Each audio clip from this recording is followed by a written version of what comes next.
Welcome to everybody. This is our first meeting, and I feel really blessed that we have 15 people on this call. And thank you to the medical advisory group to making themselves available to be here as well. From people from UCT, Tygerberg, private practice, surgeons, nuclear medicine, doctors. We have the whole team, and you know, this is really symbolic of how we are lobbying for support of NETS patients to be treated within a multidisciplinary team. So welcome to everybody.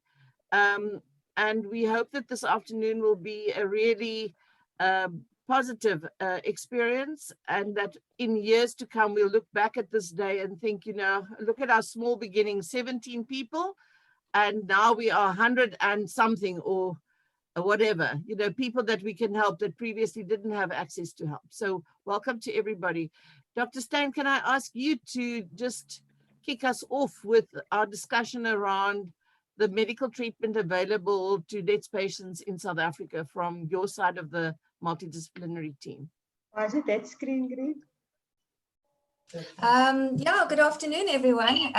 Thank you for joining. And Linda, thank you very much for taking this on and for, you know, sort of doing all the background work to get us here today. I think it's a fantastic initiative. And yeah, just wanted to thank you for all your hard work.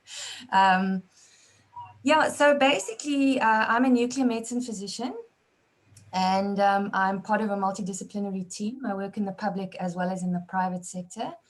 And my area of speciality or expertise really is peptide receptor nuclide therapy, so the PRRT, as well as the imaging, PET scans, the gallium DOTA PET scans that many of you guys have had, albeit for staging or for making the diagnosis of the neuroendocrine tumors. So yeah, I'm open to discuss any questions that you might have, but that's sort of my little piece of the puzzle.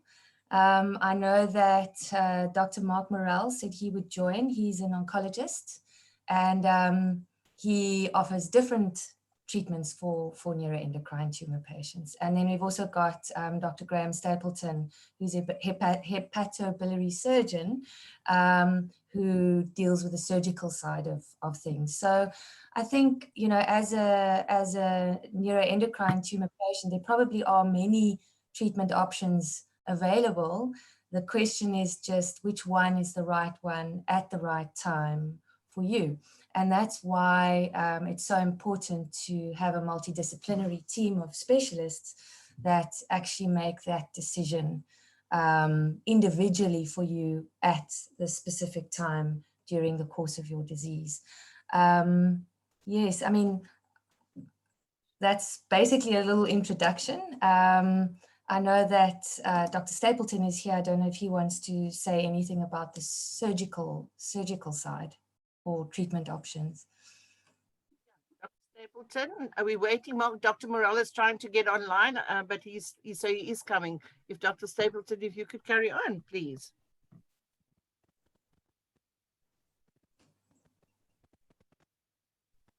Can you hear us?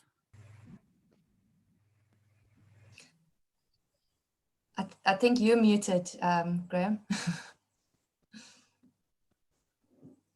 Unmute him. There you go. Okay. There's Graham, unmuted. There you go. Yeah, I've sort of been interested in neuroendocrine tumors for a very long time. And when I started in private practice in the 1990s, there was basically, you know, there was a lot of ignorance about neuroendocrine tumors amongst my colleagues. There was very few treatment options. There was surgery, and there was octreotide. That was about it. And now we're at a point where we have a whole raft of different treatment options, and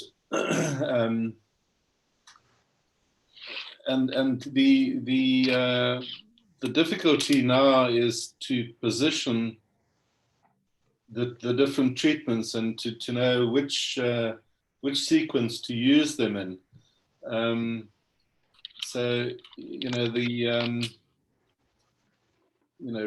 PRRT, for instance, is a relatively new, although it was first being talked about back in 2003, I think, when I first heard about it. It took a long time for the big trials to come through, and for the medical aids to agree to pay for it, and then to get the nuclear medicine physicians involved in employing this treatment locally. It took us a long time to get PET scans, the data PETs in South Africa. But it's all coming together now, and we basically got all the treatment options that are available around the world. So, surgery, if it's very localized, surgery can be curative, but we also have surgery which these very peculiar tumors, which are very slow growing in many cases.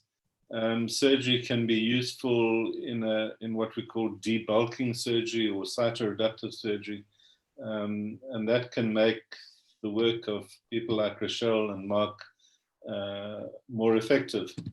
So we all work together, and we need to work together, and we need to work together as a team, and that's why we have monthly meetings. We used to meet physically, and now we meet on the same way as we're meeting now, and these meetings are very effective, and we've built up a very nice team here in Cape Town. There are actually 3 teams in Cape Town, because there's one at Tygerberg, there's one at Groote Schuur, and then there's our team, which is a sort of crossover between private and public sector members. I'm personally only in private practice, but we have people from the Tygerberg imaging department, nuclear medicine imaging, and we have Rachelle from Groote Schuur, and Rachelle obviously is in private practice as well. So I think we've built up a nice team in Cape Town here.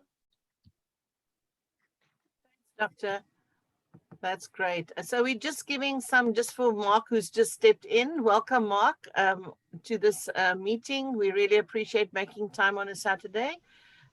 We're just asking the medical team to just give an overview of the kind of treatment that you are administering in the treatment of NETs, and then we'll open it to the patients for some questions, and we could have a discussion around that. So if you could just say some introductory words, please. You can just thanks. Sorry, I was a bit late in joining. Hi everyone. Yeah, so my name is Mark Maurel. I'm an oncologist. I work in private practice as well. I'm based in the southern suburbs of Cape Town, and probably been sort of treating neuroendocrine tumors for the last sort of 10 years or so. I did catch sort of the summary that Dr. Stapleton had given. Yeah, so our job as oncologists is basically to be part of the team that are involved in administering the sort of medical treatments. So that's basically the medications or chemotherapy sometimes that we use to treat neuroendocrine tumors. As Dr. Stapleton said, it's very much a collaborative issue in our team of specialists. These are not, if you add them all up, there's a fair number of these tumors, but they still don't fall under the sort of common types of tumors that we treat. And so they have their own nuances and idiosyncrasies that one has to sort of take time and get a feel for. And every patient is, very much an individual case. And not a lot of the time people are not managed in an identical fashion. And so that, as a team, we'll often come up with strategies for managing patients, so our oncologist is basically to supervise some of the treatments.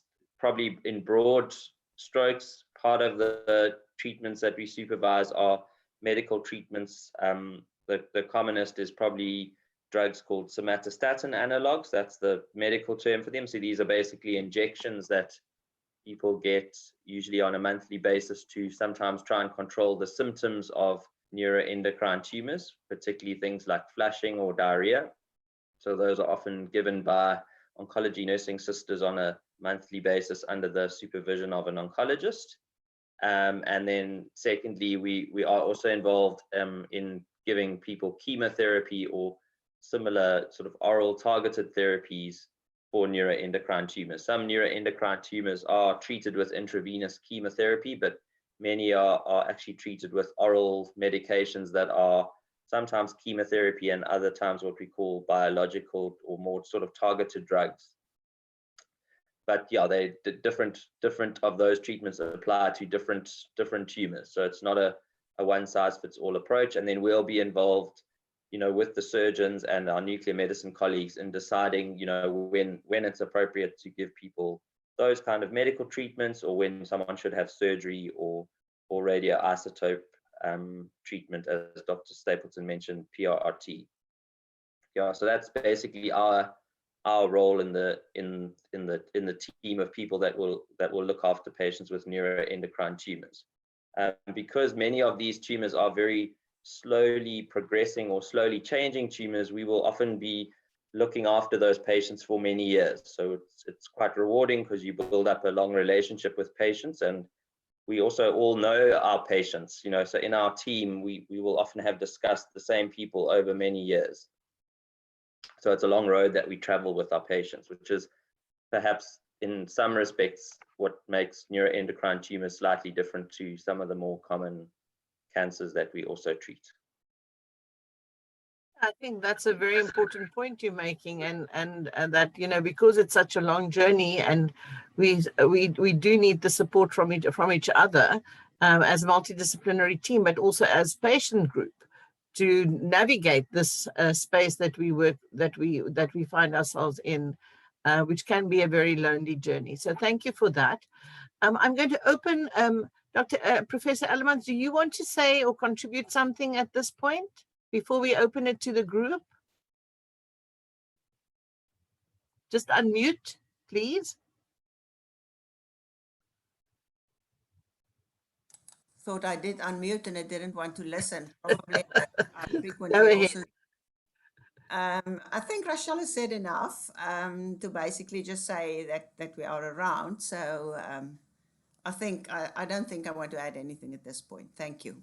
Okay, thank you very much. So the floor is really the floor is now the floor of the patients attending. You know, what are some of the questions that you have around the treatment that you're having, or some of the challenges that you face that you find particularly difficult to deal with? And the team will decide between them who will answer the question, because I will certainly not be able to discern that. So if you want to speak, either use the electronic hand at the bottom of your screen where it says reaction. There's a wave and a thumbs up. Use the wave to show that you want to talk, or otherwise just show your hand like that if you are if you are visible. So anybody welcome to just unmute and then speak, and I'll try and navigate it if I can see everybody as we go ahead. So the first question, anybody who wants to ask a question. Yeah, go ahead, Richard. Just unmute. Do that. Yeah, I think that, I probably speak for everybody that, there's a great deal of uncertainty in the journey that we're doing. I had my tumor removed by Dr. Stapleton about 4 years ago. Since then, I've been on the sandostatin injections. That clearly wasn't optimal. So now I've moved over to PRRT. One automatically thinks, well, what if PRRT is not successful? What's the next step? Who will answer that question? Don't fight though, team. I think I'm going to hand it over to Mark. There you go, Mark. You've got your work cut out for you. Yeah, so I mean, I think, yeah, it is. Yeah, I think neuroendocrine tumors can be quite sort of technical and a little bit complex, as many cancers can. So it is difficult things for patients to kind of really feel that they understand. So within neuroendocrine tumors, there are a few different varieties, and generally many of them are treated with somatostatin analogs, and then this radioisotope treatment called PRRT, and probably thereafter, depending on exactly the type of neuroendocrine tumor people have, there basically are other medical treatments that we can consider. For some people, that might be other kinds of oral treatments that aren't really chemotherapy, but still work against neuroendocrine tumors in a slightly different way to chemo.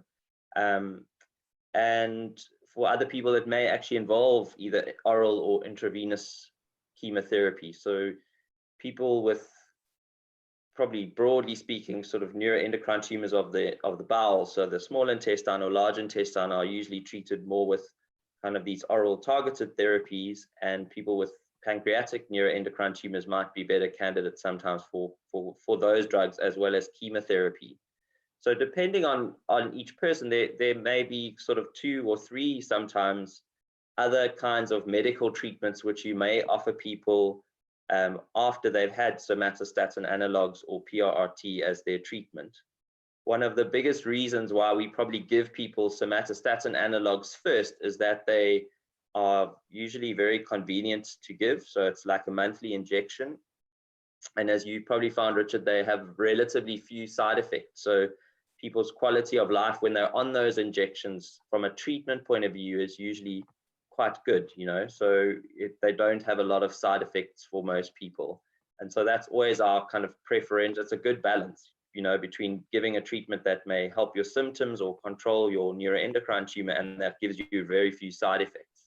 And we probably similarly gravitate towards PRRT after that for similar reasons. It is a little bit more complex, and it requires a sort of a treatment in hospital for a few days every 2 or 3 months.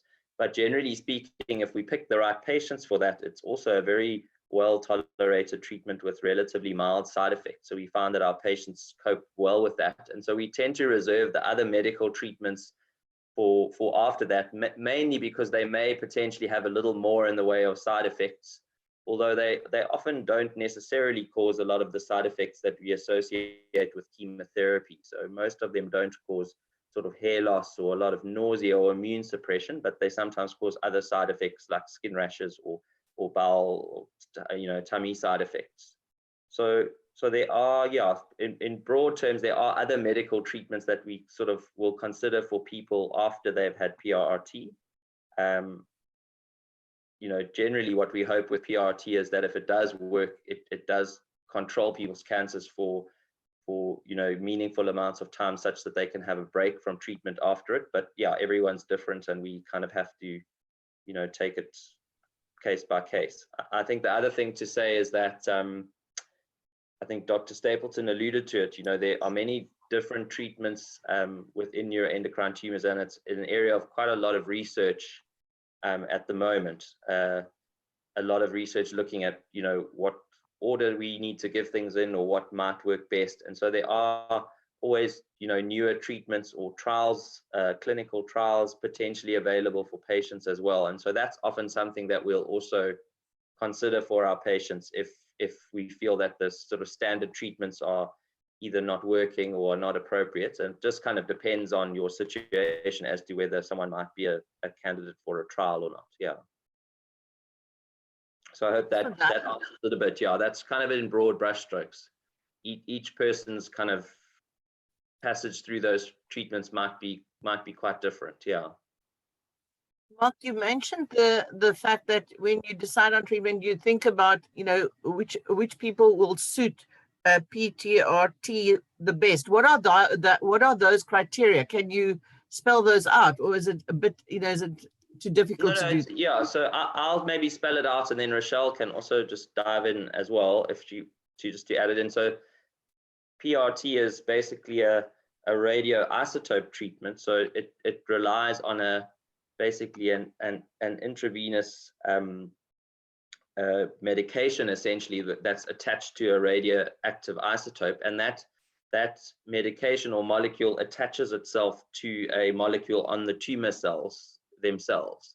So in order for that medicine to find its target, you need to know that the patient's tumor has the target. And the way that we do that is with these nuclear medicine scans. So I'm sure many of the patients that are on this might have been sent for PET scans, which are sort of a kind of, similar to a CAT scan, what we might call functional imaging, where we basically give a molecule and we basically see whether it attaches itself to the tumor cells or not. And if it does, when we scan the patient afterwards, we can see those areas show up on the scan. And so the best candidates for PRRT are basically people whose tumors will take up those molecules, because then you can basically give a treatment molecule and you can be quite confident that it will actually find its way through the bloodstream to the tumor and deliver a dose of radioactivity to try and basically treat the tumor. So there are some neuroendocrine tumors which are very likely to show up on these PET scans and be good candidates for treatment, and there are others which maybe are less likely or turn out not to. So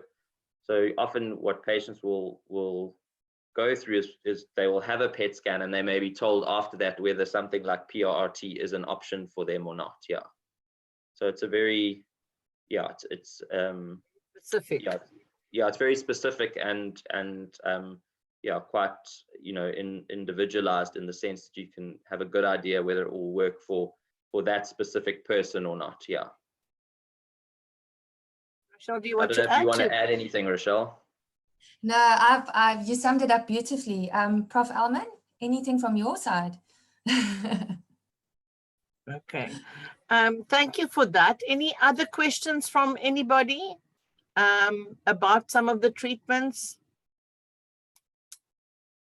This is your chance, guys. You're not paying for this consultation. You've got to take the opportunity.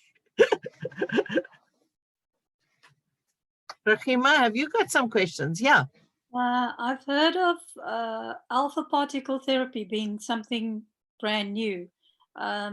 Is that something as an option after PRRT, or is it in addition to?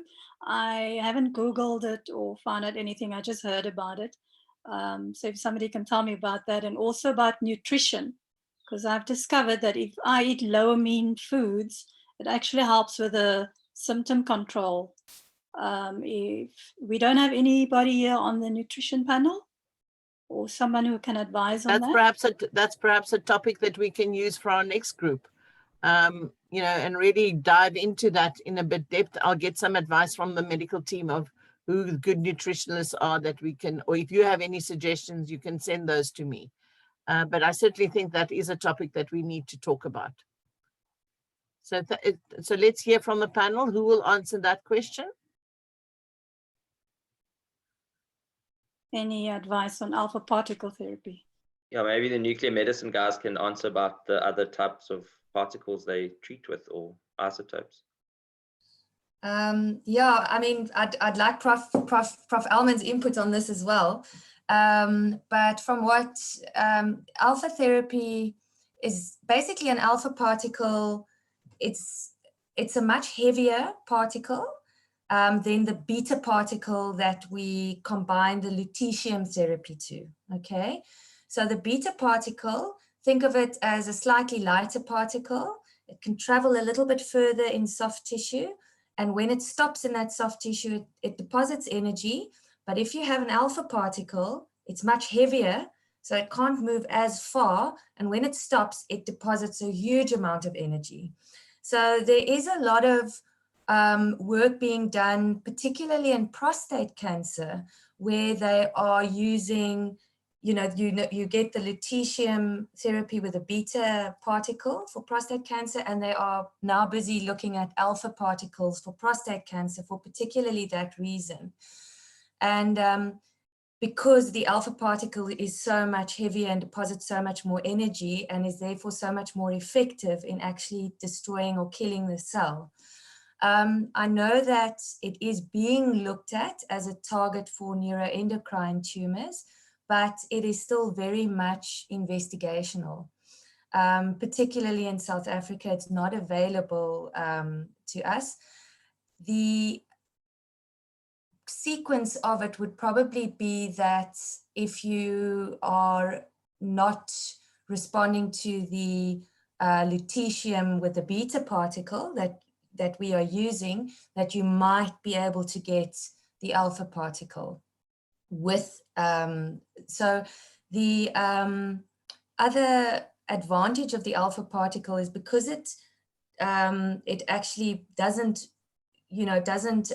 move very far in tissue, it actually spares all the tissue surrounding it. So it's very toxic to the actual cell that it's trying to damage, but it's not toxic to the rest of your body. So I do think it is something that is probably going to come at some stage, because it makes sense. I don't know what Prof Ellman's input is. Thank you, Rachelle. Yeah, I think for the moment, the most important thing probably to say is that alpha particles are not that easily available. And will probably not become so easily available because of various production problems, etc., etc. So apart from the fact that there has not been a lot of work that's been done on the neuroendocrine tumors, and I totally agree with Rachelle on all the advantages. At the moment, I'm not so sure whether we should put our hope on the fact that it will be easily available everywhere in the world, including everywhere in South Africa. At the moment, it is being tested for prostate carcinoma in Pretoria, as Rachelle has said, but even getting it to Cape Town is at the moment something that's probably not going to happen very soon, purely because of the availability. Thank you. Thank you for that. Any other questions? I don't see hands, or am I missing? Linda, I'll maybe just make a comment on diet. Yeah, please do. I think as an oncologist, you probably have to hold my hand up and say that there's a lot of work we can do in terms of our own knowledge of diet and advice for patients. So we often, in difficult situations, we'll try and make use of the assistance of a dietitian. So I agree, it's probably quite a useful person to have on the panel, for their input for patients. And yeah, because as Rahima said, there definitely are a group of patients, either because of the kind of surgery they've had, where they've had a lot of their small bowel removed, or because of something called Carcinoid Syndrome, which is essentially where the neuroendocrine tumor produces a lot of, basically, sort of, you can think of them as enzymes or hormones in the bloodstream that stimulate your bowel to produce diarrhea. Your bowel function and nutrition may definitely be an issue, and patients may have to, dietary interventions in terms of what people eat, in terms of the kind of fiber or other content of their diet, may be really important for their quality of life, and controlling their bowel pattern. So and equally, if someone has issues with weight loss, and getting enough calories in, finding that balance between what you need to get in and what your bowel can manage, you often will benefit a lot from the help of a dietitian in that regard. So I think it's, we do use medical treatments like the sandostatin to somatostatin analog injections to help with things like diarrhea, but yeah, there's a big role for a dietitian to help patients. May not always be a one-size-fits-all approach, so individually some people may find that certain things work for them, maybe don't always work for everyone else, but yeah, there's a lot that one can do from a diet point of view. Yeah, thank you very much for that. And I certainly think, you were talking about quality of life, and I think that is the one thing that we do need to look at. What can we do to really harness quality of life right from the beginning of the journey of the patient? And hopefully that through the support group we can also start developing little fact sheets of good advice that you guys have got from different areas and that have worked for you. By telling our stories, we can share that lived experience as well. And then, you know, kind of compare that with what the professionals say, like dietitians and nutritionists. So the voice of the patient is very, very important, because we don't know what the quality of life struggles are if you don't speak up about it, and if we don't make it audible for our teams to know, then they don't know that they need to help you with that. So we want to encourage patients to speak up about those challenges that they face. There was a question here from Christina about, Christina, perhaps you can ask that question yourself, will you? Sure. Yeah. Good afternoon, Go ahead. everyone. So I would like to ask, in general, how is COVID affecting you? How is COVID affecting NET patients, and also the choice of the treatment? And what would be your recommendations? Thank you. Who's going to answer that one? Everybody's looking at each other. I think the problem with COVID is that a lot of people have been very scared to come to hospital, and so, you know, we as people treating cancers have actually seen very few new cancer patients in the last 6 or 8 months, and that's a worry, because it suggests to us that people are not coming to seek help for their tumors, and then they are going to present at a far more advanced stage. So I can't answer the question directly as specifically how COVID is affecting NET patients, but I can, that would be my comment as far as how is COVID affecting all oncology patients. You know, as far as treatment goes, you know, if you have COVID, if you are infected with COVID, it's a very bad idea to operate on somebody who's got COVID.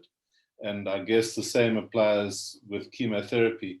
So you would want to wait until the COVID infection has passed before you intervene on the oncological side, which again can result in delays in treatment.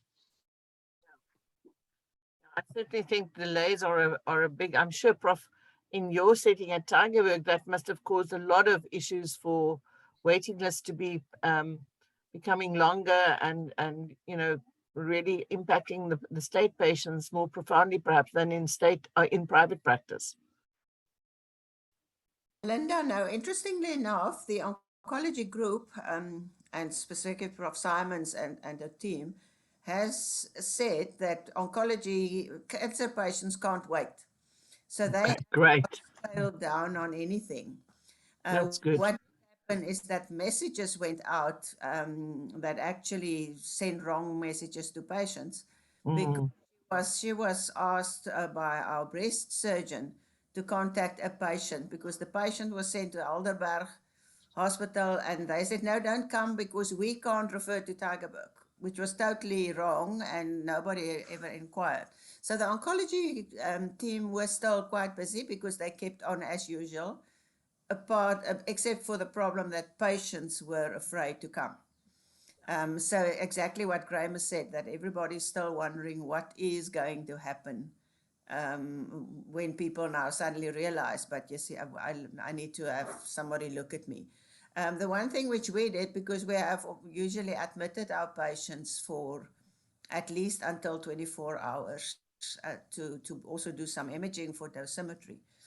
We also did later imaging for dosimetry. So we have, if at all possible, we have not admitted the patients, that they rather go back to their homes ever. And we have stopped doing the later imaging up to 96 hours for our dosimetry purposes, just to not unnecessarily get patients into environments where there is a possibility of getting infected. But I think all the measures were so good to actually screen patients. I had one patient that I had to treat, and when she arrived on the day, she said that she's coughing. So we first had to do COVID test and then treat her the next day. So yeah, one had to think about this all the time. But in the wider sense for oncology, at Tygerberg, there was no scaling down except that patients didn't come. Yeah, thank you very much for that. That's good to know. There's another question here. What about cannabinoids? Cannabinoids. My Engels raak op hierso vandag. Ek en meneer Frans is die enigste Afrikaans spreek. O nee, daarom Lorenzo en Pierre ook.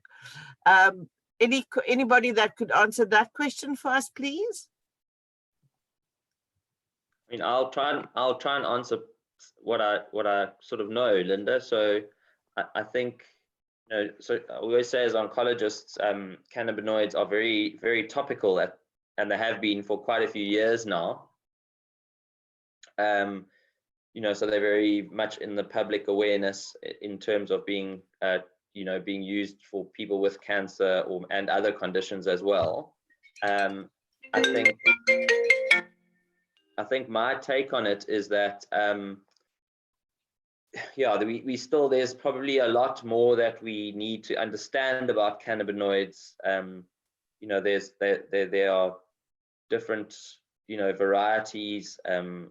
There's sort of THC, which is one of the chemicals in cannabis that, you know, may give you the hallucinations, and then CBD, which is one of the other you know, chemicals which may have more medicinal effects, but you can often have a balance between those two and get different sort of clinical effects of taking cannabis. So there's a lot to understand about how you use it and how you combine it. What I usually say to our patients is that probably the best evidence that we have at the moment is that if you have symptoms that are proving to be very difficult to control, so whether those are symptoms related to your cancer itself, or maybe symptoms related to your treatment, so it could be, you know, the typical things are things like nausea or pain, sometimes insomnia or poor appetite.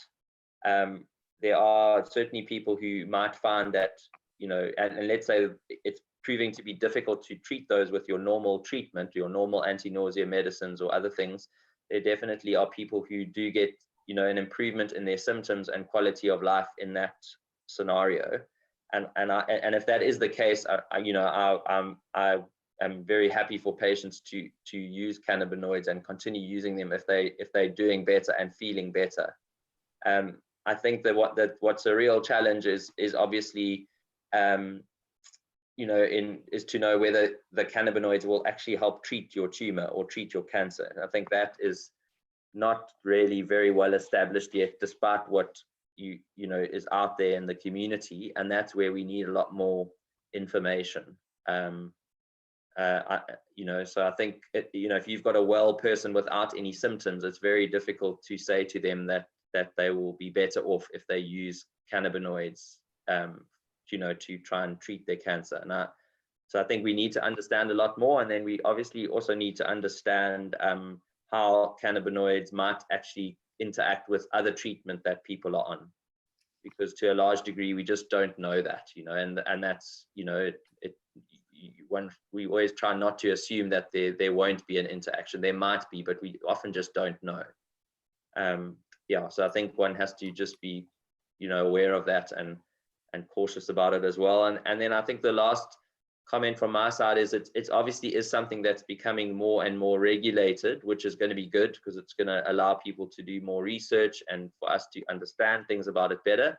But what it will also hopefully mean for patients is that the products that they receive are going to be much more regulated and controlled, and so that there'll be a lot more reproducibility in terms of knowing if I get a certain product, it's going to be the same every time I buy it. It's not being made, you know, by one individual without any oversight or quality control. Because I think that has been a big challenge at the moment. So I think we'll see it being more regulated in South Africa, and we'll probably also see like more established, you know, actual pharmaceutical companies bringing in similar products from overseas, where it's obviously, like in the States, become very established in parts of the US. Yeah. Thank you for that. I think that's one of the big problems that one always has is the quality, and also, as you mentioned, and it's also very individual. Mike has a question. Mike, you can go ahead and ask that question. Can you unmute yourself? I have now. There you go. I just want to explain how I got involved with Linda. My late wife was diagnosed with NETS about 4 years ago, and had a very big, they removed as many as they could surgically, but it had affected her liver, which necessitated a liver transplant eventually, which then failed, and she had a second one, and that didn't work, and she passed away. When we look back, for about 10 years, she'd been misdiagnosed.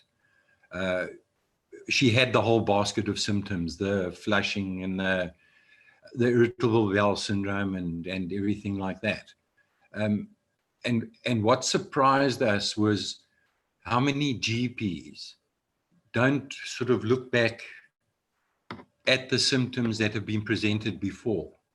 So they're treating people for the individual things, or telling you to live with it, or it's change of life, just live with it, instead of looking back and saying, well, you know, they have this, constantly have those 5 or 6 symptoms, and send somebody for a scan. You know, and it just sort of felt that, you know, if it had been diagnosed earlier, well, she would have still been alive today. Myself, for instance, believe it or not, also have NETs.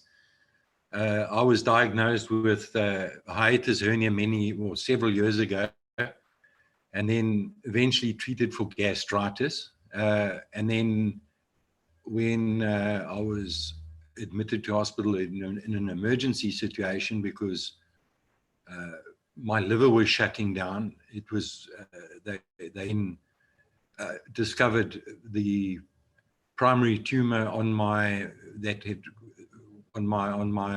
gallbladder, and when that removed, I felt like 1,000% better. But it's taken years before, you know, you've battled along with the symptoms and that for many years, and to me, it's just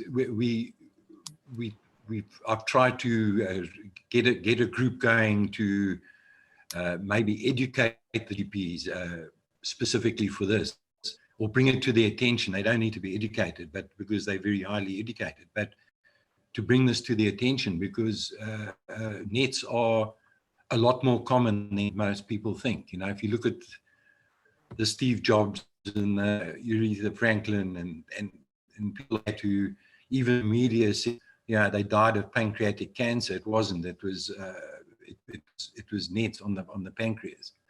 So certainly, yeah, I think you make a very good point there, Mike. And I think certainly one of the goals of this group in the long run is that we will like to also make the voices of cancer patients and their stories that often have that story of having a diagnosis made quite late, and to use that as part of the educational program.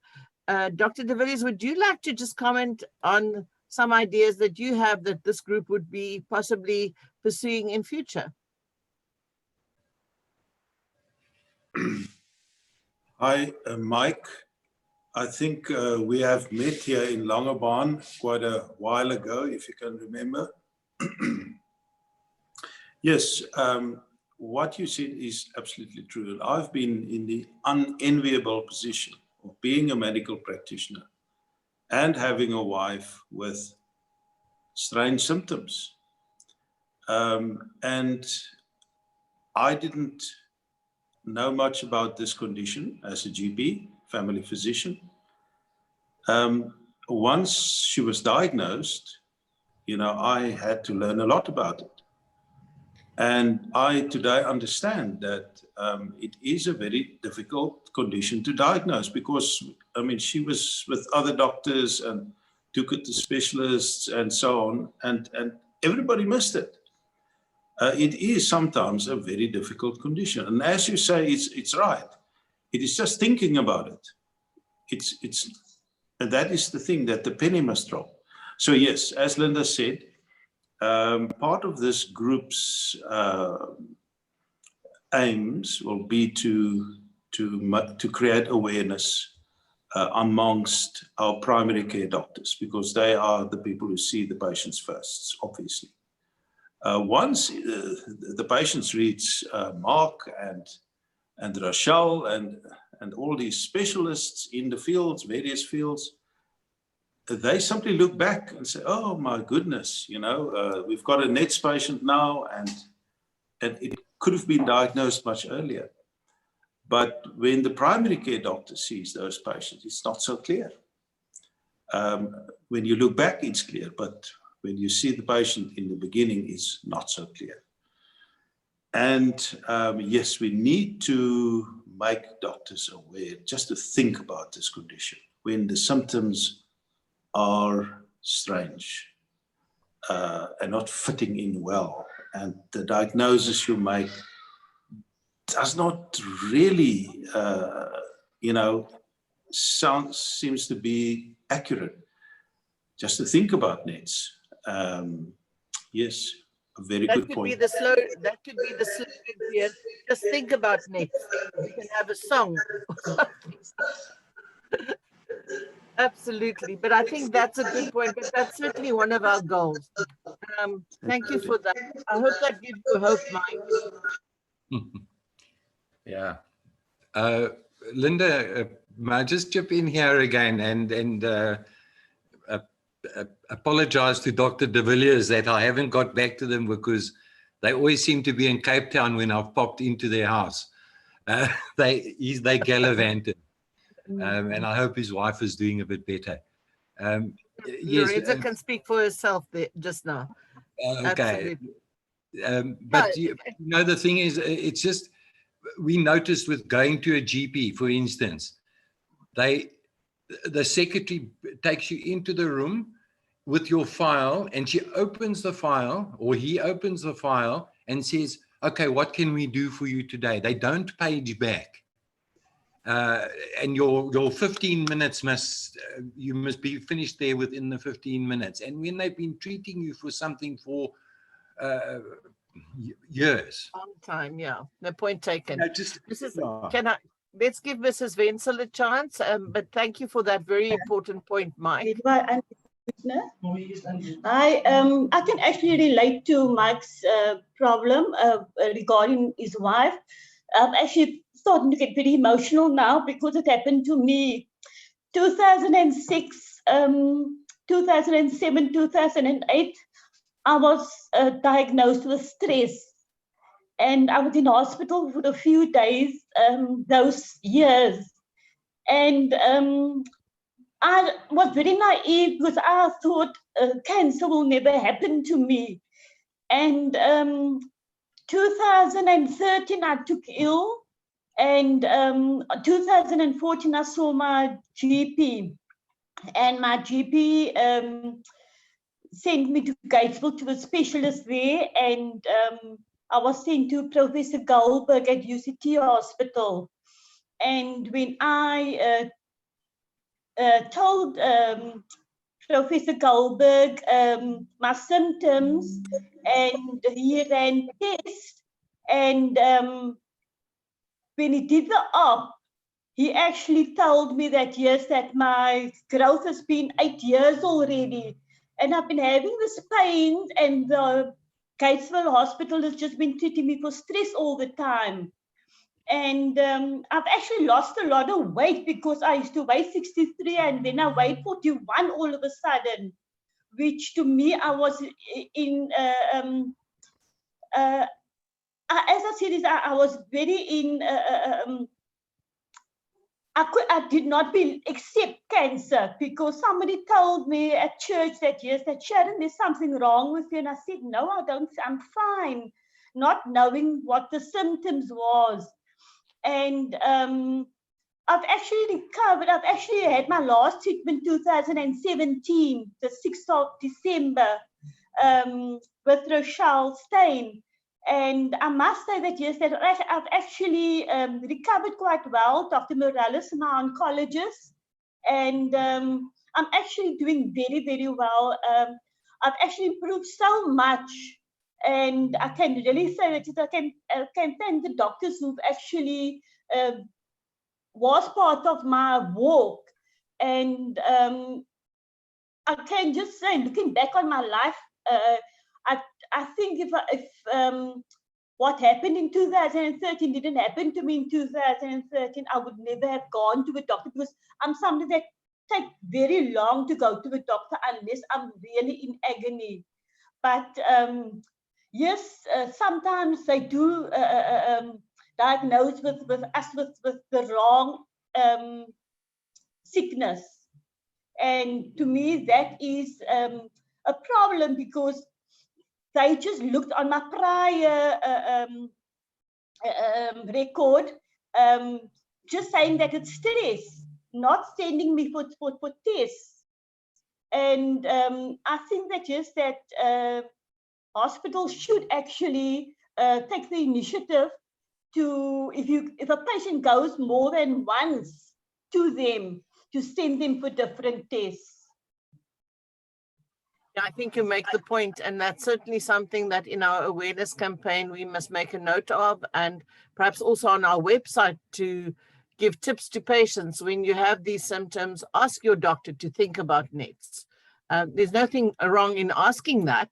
The doctor can only say no. We can say, you know, but if you plant the seed, perhaps you're also part of the solution then. So yeah, very good point there. Thank you very much for sharing that, Mrs. Wenzel. I really appreciate that.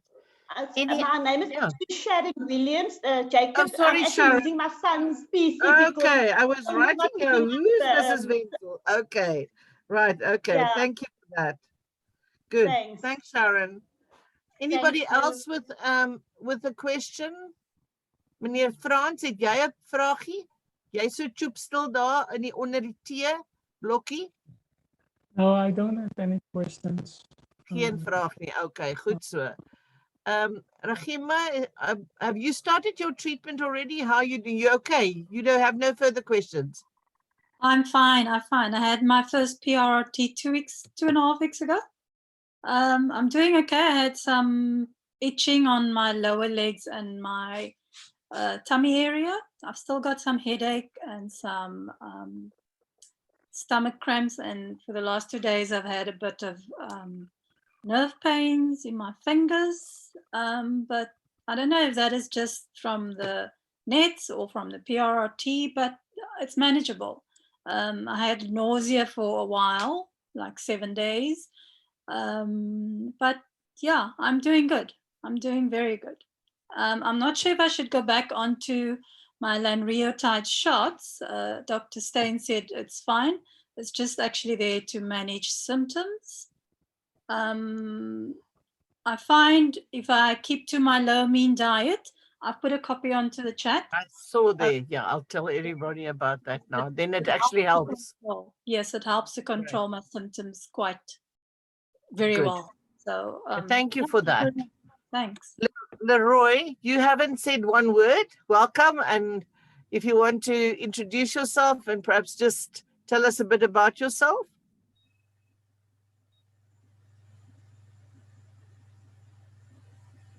Hi. So I am working with Rachelle. I am the radiographer at Vincent Pallotti. And so I'm just in the background listening. So I posed a question earlier. I'm not sure who would like to answer that, but I just want to know, in terms of genetics, what role does genetics play within NETs? And then also, Mrs. Williams-Jacobs also mentioned about testing. Another question that I thought of is, what is the best test currently available to start the process of checking for neuroendocrine tumors? There you go, medical panel. Who's going to be brave? Dr. Rachelle, it's your team member. You have to do your best. I think I'm going to pass the buck about the genetic question to Dr. Stapleton, because he's recently had a patient that we've been looking at in our multidisciplinary team, and specifically looking at neuroendocrine tumor and genetics and testing, and when do you test. And to answer Leroy's second question, I think a chromogranin A level is probably the best, one of the best. It's not the best marker, but it's probably tests that GPs don't think of doing. And I think if one could perhaps get them to do a chromogranin level when patients do present with these funny symptoms, that might pick up more patients. It's not always raised though, that's the problem. I don't know, Mark, anything from your side on the chromogranin A level? Yeah, no, I was just thinking, I mean, I think, you know, as people have said, it's often having the, you know, thinking of it as a possible diagnosis. And I think that the two things that you can do are either some form of scan to actually look for the tumor itself, you know, whether that's an ultrasound scan where you might pick up like spots on the liver, for example, or whether it's a CAT scan where you might actually see what looks like a tumor in the bowel. So it's either looking for the tumor itself, and then, yeah, like you said, there's the chromogranin blood test, but it's not always completely accurate, or there's also the 24-hour urine collection. So some of those basically, metabolites of what your neuroendocrine tumor produces may be passed out in your urine. And so if you do a urine collection and test for them, you might find a higher than normal level, and that would really, you know, raise your suspicion that that person might have a neuroendocrine tumor. So it's just thinking, yeah, it's basically thinking of what that might be. So there's often not going to be one test that will pick up all neuroendocrine tumors in all people. It's probably a combination of blood tests or urine tests and maybe scans that you know, most people will be diagnosed on one or other, or a combination of those things. Yeah. Graham? Yeah, as far as the genetics go, you know, there are several well-known inherited syndromes. They're the multiple endocrine neoplasia syndromes, and there are 3 of them. And they are, you know, they're not common, but when people get those, they often have a constellation of different endocrine tumors. So they, you know, the MEN1, for instance, they have tumors of the pituitary gland, but tumors of the parathyroid glands, and tumors of the pancreas. And these, you know, there may be functioning or non-functioning tumors in the pancreas. The ones, you know, the parathyroid hormones often cause high calcium levels, and then the pituitary ones depends on what hormone they're producing. And then you get the 2A and 2B, and they are often linked to another disease called neurofibromatosis. And they can also be associated with a particular type of cancer of the thyroid gland called medullary carcinoma of the thyroid. And then there's another different disease, that the one that Rachelle was alluding to, that I've just seen recently, is a disease called von Hippel-Lindau disease. And these people often have tumors in the brain, tumors in the spine, and they can get neuroendocrine tumors, and they can get kidney cancers, and a variety of things. So they can also get cystic lesions in the pancreas, and these tests, you know, when this is suspected, they can do genetic testing to confirm, you know, whether they have that type of condition. And when people know that they've got that condition, then they obviously have to decide whether they're going to have children, or whether they, you know, are going to submit to regular screening investigations to look for tumors when they are early and potentially more easily treatable than if they wait until they develop symptoms. there probably are more genetic links, and those will probably still come to the fore in years to come. So that, that's the answer. I mean, that's what I would say as far as the question about genetics goes. As far as the other question about delayed diagnosis, this is a real problem. And, I've seen people with insulinomas, for instance, tumors producing insulin, who've been diagnosed for 10 years with temporal lobe epilepsy until they come into the casualty with a blood glucose of 0.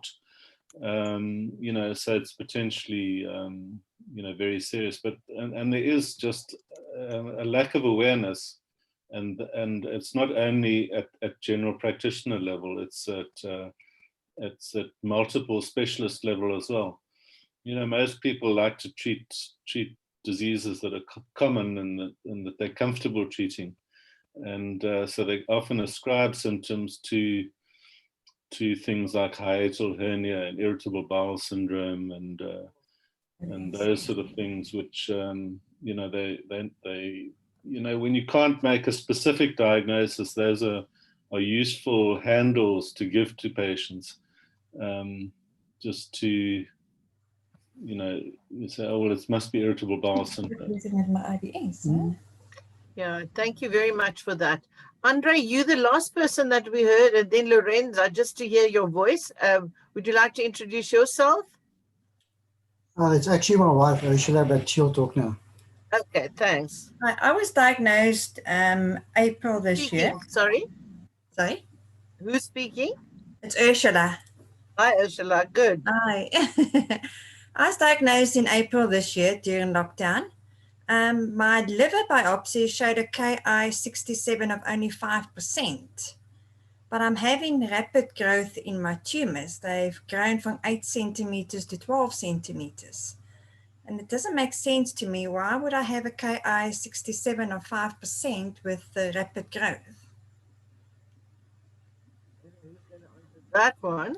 I mean, I can try and answer it, Linda. I think, so just to explain what that is for the patients that might not know. So this value called Ki-67, it basically is it's a count within your tumor biopsy or tumor sample of what percentage of your cells are kind of active, is the easiest way to think of it. So I often say to patients that percentage will tell you what percentage of your cells in your tumor are active and what percentage are essentially dormant or asleep. And so it's one of the ways that we kind of categorize neuroendocrine tumors, is that you get the really, really slow growing neuroendocrine tumors where that percentage might only be 1 or 2%. And those are usually very slow growing tumors because most of the cells are dormant. And then you might get a middle ground and you get less common neuroendocrine tumors where that level might be really high, like 80 or 90%. And I think one of the challenges that we have is that when you do a biopsy, say of one of the spots in someone's liver, you are only sampling a really, really tiny proportion of their tumor. And so the result that you maybe get in that situation might not be completely representative of what their tumor looks like in its entirety everywhere else. So one of the things that we will look at is if we get a value of like 5%, but a tumor seems to be growing faster than what we think a 5% tumor should grow, we might want to go back and do other tests or maybe re-biopsy to try and see whether, that biopsy that said 5% is maybe not giving us the most accurate indication. So there's part of predicting how a tumor will behave based on what your biopsy shows, but actually nothing is better than actually seeing how your patient does over a period of time. That will give you, a much better indicator, and it might mean that you have to kind of change or not change, but maybe look at reevaluating with scans or maybe with biopsies again to try and see whether you're just not getting a clear picture of how that tumor behaves. Yeah, so that might explain a discrepancy between what the biopsy suggests and how the tumors behave. Yeah. So unfortunately, not always completely linked, you know. Thank you. Does that help, Ursula? Yes, thank you very much. Yeah. I mean, it's one of the reasons why people have symptoms for so long is because you may just get a really small proportion of cells within your tumor that are actually active and the rest are dormant. And so that's why, as we've heard, there may be patients who have symptoms for a very long time before they're diagnosed. And that's what makes neuroendocrine tumors quite different to a lot of other common cancers. You know, you don't have, you know, they progress usually much faster and it becomes more obvious, whereas neuroendocrine tumors may just, you know, essentially almost grumble along for a long time with symptoms and evolve very slowly. Thank you very much. Lorenza, you the last one to introduce yourself. The others have all had a spreekbeurt. Lorenza, hoor jy my?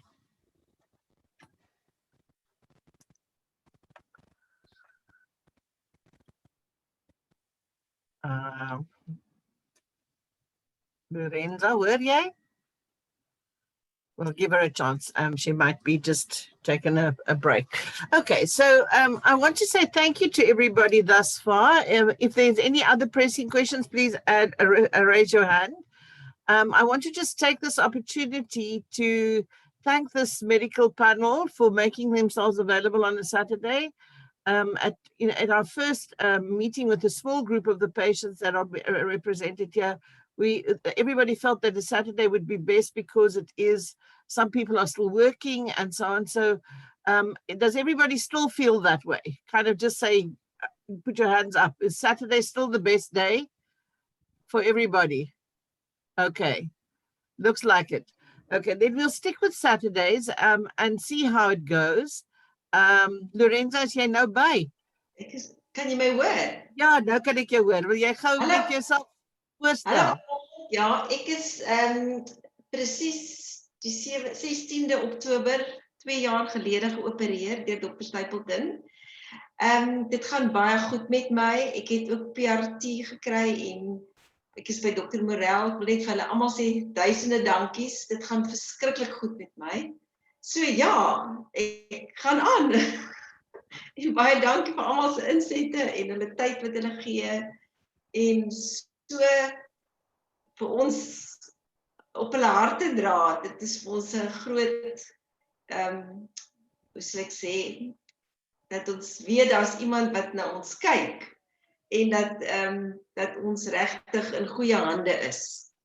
Wil ek net vir hulle almal baie, baie dankie sê. Thank you, Lorenza. Yeah, you know, I think it's such an important, we've really reached a great pillar of a goal that we've wanted to achieve since the beginning of the year. It's taken a bit of time to get here, but we are here now. And so our next meeting will be on the 21st of November, again at 3 o'clock.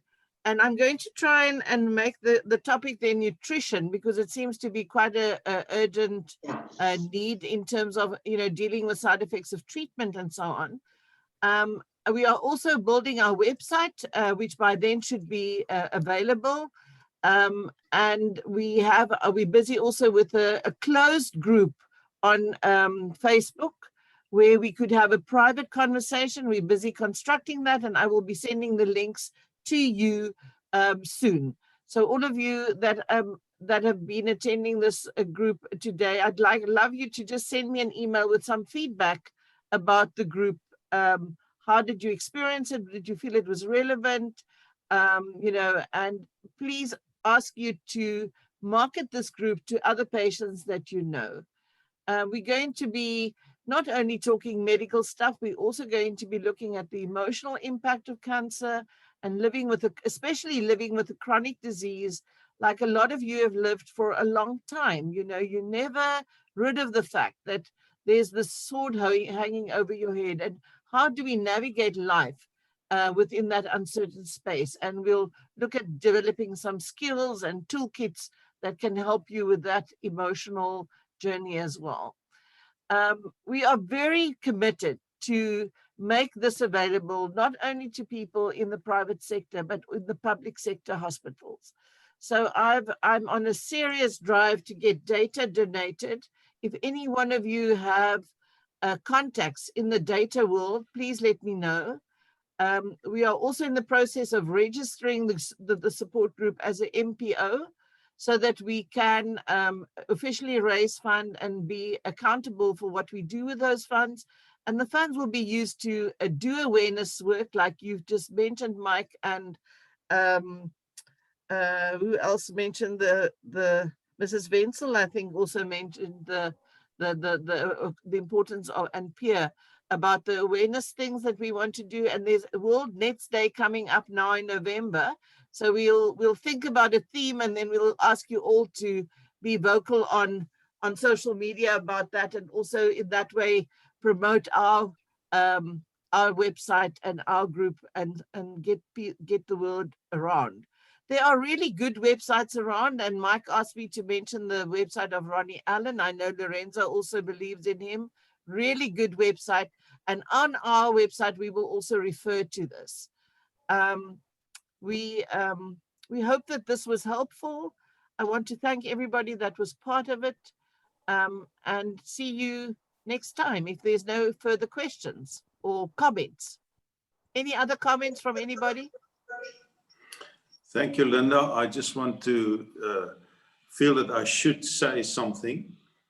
Leroy, hi Leroy, I can't see you, but anyway, Leroy is a hero. He's not only a radiographer, but in Lorenza's treatment, PRRT treatment, he was a real anchor that she could attach to, and he helped a lot to carry her through that treatment. So I just want to thank him for that. Well, I would like to hear that story. What magic did he use so that we can ensure that other radiographers also learn those techniques? What a great compliment, Leroy. Well done. Hy kan drips opsit. Oh, great. Die susters in die hospitale kan dit nie doen nie. Goed so, dan moet ons vir hom vra om tegniekklasse te gee. Definitief.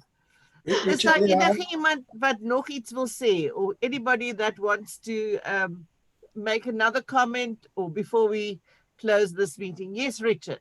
I just want to echo those remarks about Leroy. He was just a wonderful fellow. Second thing is, I think the aspect about diet is a good one. When I had the sandostatin, my diarrhea symptoms were pretty well controlled. But now I'm off that onto the PRRT, not so good. So maybe, a look at diet would help me. So I support that for the next session. Have you got any suggestions of people or speakers that we could use? I've got the diet that Rachelle gave us, and it's on in the comments side. You can download it from there if you want to. But anybody that you would like to recommend for a speaker for us, Richard? No, I have nobody in mind. I just like the idea of the topic because I want to learn a bit more about it. If anybody has any ideas, please, and I'll ask the medical panel to also give me some ideas. You know the dietitians that work with your patients, and I also know a few. But we'll put our heads together about that. Any other comments? Linda, may I just make a comment here? Yeah. Mike, I'll get hold of all the diet stuff that I've got, which work, which has worked. There's just one question I'd quickly like to ask. Yeah. If the primary tumor has been removed, do you need further treatment if the symptoms are not bugging you? Who's going to answer that? Mark, I would think.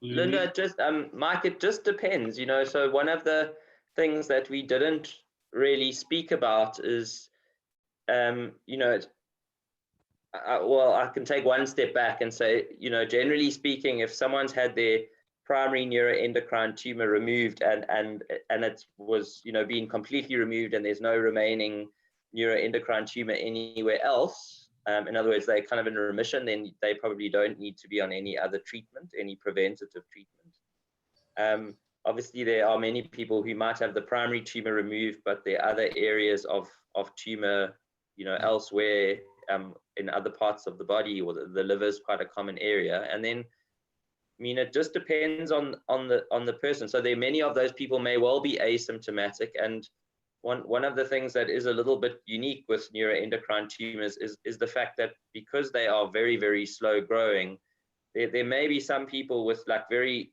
small areas of spread or limited areas of spread who are completely well, where just monitoring them might be a perfectly valid thing to do. In other words, you're just going to see them regularly and periodically do scans, and you may actually just see that their tumors change really, really slowly, often over years. And so sometimes that is what we do. Otherwise, yeah, we'll go through the different treatments. So often, even if someone doesn't have symptoms, if we think it might be appropriate, we might well give them something like sandostatin, because we hope that it will slow down the growth of their tumor and keep it under control for longer. But there is definitely a group of people who will not lose out or be compromised by actually perhaps just be monitored and not necessarily having to go immediately onto a treatment. Yeah. But that's where having a team of doctors makes a huge difference, because we can debate it and people can give their opinions, and we come to a consensus on what's best for each person. Very much for that. Yeah, I hope that helps. Yeah, I'm sure. I think, and also then regular surveillance is obviously then part of the regime for everybody. Yeah. And that you need to be very strict with your surveillance, even if you are symptom free. Okay, ladies and gentlemen, I can't believe we've been busy for an hour and a half. I need a glass of wine. You might need coffee. But thank you very much for everybody for being available. I'm going to, as I said, I'm busy putting together the face group private page where we can support each other. And then one of the members of the group also said, perhaps we should have a WhatsApp group for the NETS group of patients. So if you're interested in the WhatsApp group, please, in your feedback to me about the group, I'd appreciate you to give me permission to put you on the WhatsApp group, and then I'll start that for you as well. And then we chat definitely the 21st of November of this year. And then we'll be grateful if we can have 3 sessions for this year, and then we continue into the new year. And hopefully by then we've got lots of money that we can give data to our Tygerberg and Kritiskier patients. So Prof. Ellman, we promise we will get them involved, and include them in whatever way we can. And, especially because I think this actually makes it so easy. And we have the support of Campaigning for Cancer for the Moment that are willing to sponsor this for us. And we are grateful for that. So thank you to everybody for your time. And I look forward to seeing you in a month's time. Bye.